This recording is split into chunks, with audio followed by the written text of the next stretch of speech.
A blazing inferno, the largest in Spain's recent history. More than 32,000 hectares up in flames in the central part of the country, just 2 hours from Madrid.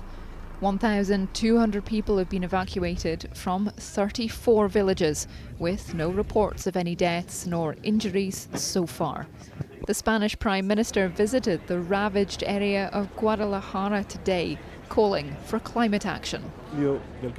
Spain needs a major agreement, a grand national pact against the climate emergency, because we cannot simply react to fires or climate emergencies that lead to civil protection emergencies once they occur. Rather, we must act beforehand. We need to raise public awareness. We must not trivialise the effects of the climate emergency, but take it very seriously.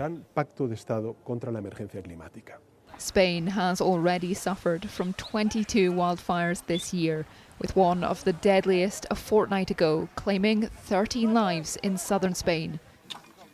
Over in the Teruel province, there was a sigh of relief though, as some residents returned home after the area was contained. The worry of not being at home, of not knowing what the situation was like. We also have animals, so we were all a bit worried.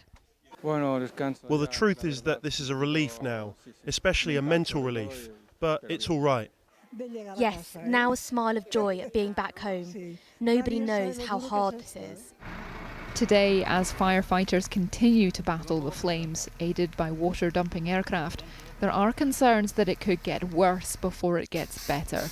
Since Tuesday, the country has been in the midst of a heat wave, with the government reporting temperatures are expected to reach extremes of 44 degrees Celsius in the south by Thursday.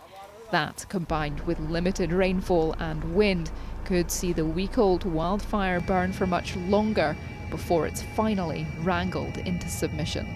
Isla Todd, ITV News. Well, people living on the Italian island of Sicily were also urged to flee their homes today as wildfires burned there. More than 100 residents took the advice to evacuate from 2 towns on the west of the island. A plane from nearby Sardinia was drafted in to help as firefighters continue to work day and night to contain the spread.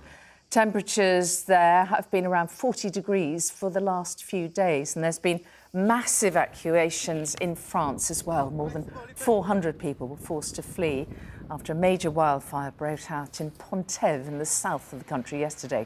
Thousands were left without power. The smoke from the fire could be seen from nearly 40 miles away. It was eventually contained this morning.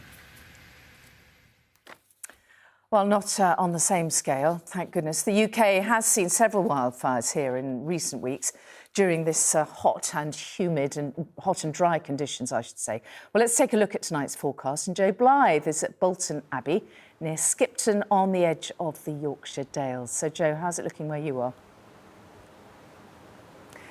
Certainly very dry, Mary, for many of us as we head towards the end of this week. Here on the River Wharf, just outside Skipton at Bolton Abbey, it is running very low, this river. Great news for visitors because the fantastic stepping stones are proud out of the water and they can really enjoy them.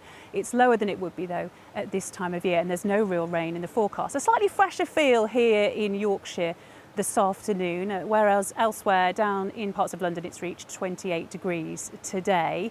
It has been incredibly warm and hosepipe bans are in place across East Anglia, the southeast of England, with advisories elsewhere. No real rain in the forecast for many of those areas as we head towards the end of the week. Of course, we are now on the 22nd of July. Let's take a look at a few stats. Rather unsurprisingly, it has been drier than average so far this month, and we have recorded above average hours of sunshine. We're also on track for it to be one of the warmest Julys on record. Now, focusing on this week and temperatures, will they be easing down? Now, these temperatures here are representative of the south of the UK. Very warm conditions again tomorrow, 29 degrees possible. It's not really until Sunday when we'll begin to see something slightly fresher moving in to those southern counties of England and Wales. A real north-south split as we round off this week. It will turn a little fresher for northern areas, but we are holding on to a good deal of warmth in the south of the UK.